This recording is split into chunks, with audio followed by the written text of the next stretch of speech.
आपने उसको समझा दिया तो बढ़ता है। जब आप आखिर किसी को समझाने गए, उसने आपको समझा दिया।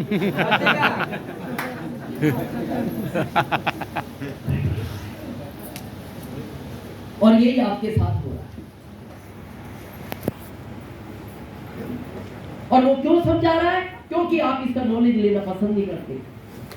अप्लाई बोलते ट्रेनिंग अटेंड करो, सर मेरे को सब आता है। सेमिनार में सर मेरे को जरूरत नहीं है। काउंसलिंग करो, सर मेरे को जरूरत नहीं है। जरूरत तो फिर ये क्यों हो रहा है? देखो, इसको बहुत लॉजिक समझते हैं।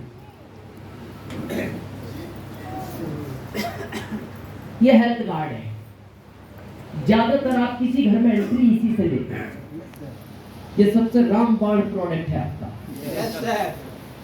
जैसे आप किसी के घर गए, सबसे पहला प्रश्न वो पूछता है इसमें क्या है? आप कहते हो इसमें खाने का तेल है।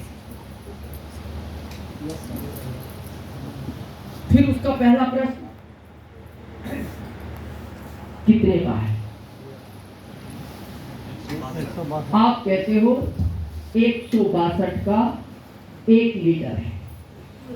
फिर उसका अगला प्रश्न महंगा है, और महंगा नहीं, बहुत महंगा है। महंगा नहीं, बहुत महंगा है। आप कहते हो क्यों? बोले भाई साहब, इसी तरह का तेल मार्केट में 1 लीटर 142 का है। इसी तरह का मार्केट में 1 लीटर तेल 122 का है। अब इसका जवाब आपके पास नहीं है, क्योंकि आप ना काउंसलिंग में आते हो, ना ट्रेनिंग में आते हो, ना प्रोडक्ट की जानकारी लेना पसंद करते हो। भाई देखो, और ग्राहक की गलती नहीं है। एक अल्टो कार है, कितने पहियों पे चलती है? 4। अच्छा मॉडल कितने का है? 5 लाख। एवरेज कितना है? 20 का। एक है मर्सिडीज का, वो भी 4 पहियों पे चलती है, एवरेज 5 का। अच्छा मॉडल 50 लाख का।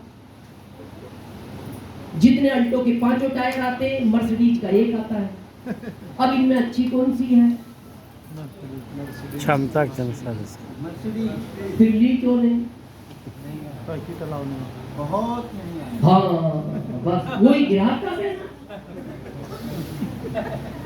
ग्राहक गलत कोई है, बहुत महंगा। तो ये ज्ञान होना चाहिए कि मर्सिडीज अल्टो में डिफरेंट क्या है। ये तो नॉलेज हो आपको, तभी तो बोलेगा मर्सिडीज। मर्सिडीज और अल्टो में पता फर्क क्या है? मर्सिडीज जब कोई ब्रेकर कूदती है, पेट का पानी नहीं मिलता। अल्टो जब कूदती है तो पेट में पानी बचता है।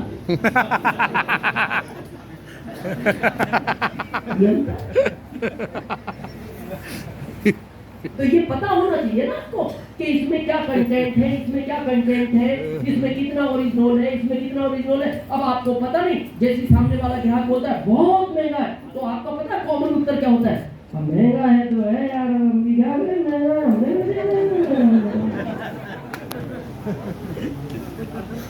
इन्होंने किया महंगा, जब भी है पूछ इन्होंने। फिर आपको याद आता है रवि जी ने कहा है टर्नओवर बढ़ेगा तो रॉयल्टी आएगा। तो फिर आप नया जुगाड़ लगाते हो, कैसे भी कैसे देना है। तो फिर आप उसको दोबारा समझाते हो, भाई साहब देखो आप समझ नहीं रहे, ये इसलिए महंगा है, ये असली है, ये इसलिए सस्ता है, ये नकली है। वो कहता है इससे क्या फर्क पड़ता है? बोले इससे ये फर्क पड़ता है, असली खाओगे ज्यादा जियोगे, नकली खाओगे जल्दी मर जाओगे। तो फिर वो 2 मिनट बाद सोच के पता क्या बोलता है, जब इतना महंगा जिंदगी भर खाऊंगा तो वैसे भी मर ही जाऊंगा। तो 2 मिनट बाद आप सोच के बोलते हो, फिर आप मर ही जाओ।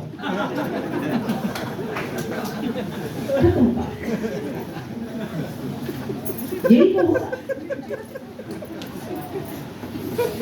आप भारत के आदमी का नेचर नहीं समझ पाए, गड़बड़ ये हो गया। भारत का आदमी अपने दुखों से दुखी नहीं है, भारत का आदमी आपके सुखों से दुखी है। आप देखना, कभी आप 50 लाख की कार खरीद के ले आओ, पड़ोसी रात भर नहीं सोता, और जिसने 50 लाख खर्च किए वो सो गया, और जिसने कुछ नहीं लगाया रात भर टेंशन में। देखना 12 बजे फिर झांक के देखी तो कार लिया 50 लाख की। 1 बजे पत्नी को उठाता रहा, आ देख कार, हाँ क्या कार है, देख पहिए देख कितने बड़े हैं। तो उसकी पत्नी उसको यही बोलती है, आपसे तो कार आएगी नहीं, सुबह पहिए के आगे बैठ जा।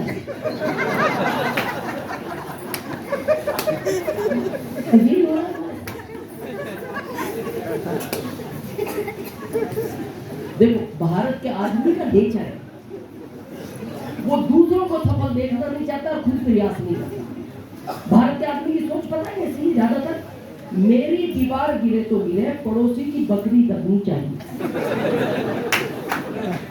बकरी कितने की है? 5000 की। दीवार बनाने में 1 लाख लगेगा। अब डायरेक्ट बकरी मार नहीं सकता, केस बन जाएगा। बारिश में दीवार गिरी है, कुछ नहीं होगा। और पत्नी उसको समझा रही है, आप समझ नहीं रहे, खुश हो रहे हो, 1 लाख लगेंगे दीवार बनाने में। वो कहता है 1 लाख छोड़, दब गई।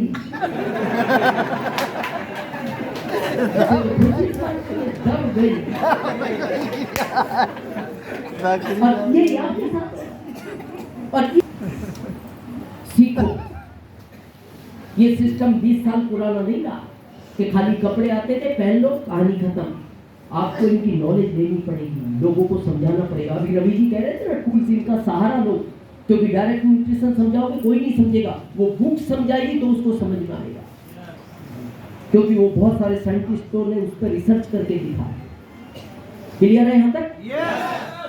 इस सिस्टम का सबसे इंपॉर्टेंट पार्ट जहां पंकज जी ने मिलवाया था आप लोगों को, रॉयल्टी, जिसको पैसिव इनकम बोलते हैं, और बहुत इंपॉर्टेंट है। आज मैं आपकी लैंग्वेज में दिखाता हूँ आरसीएम का रॉयल्टी, क्योंकि ये टेक्निकल लैंग्वेज है। क्या साइंटिस्ट को मिलती है, राइटर को मिलती है, सिंगर को मिलती है।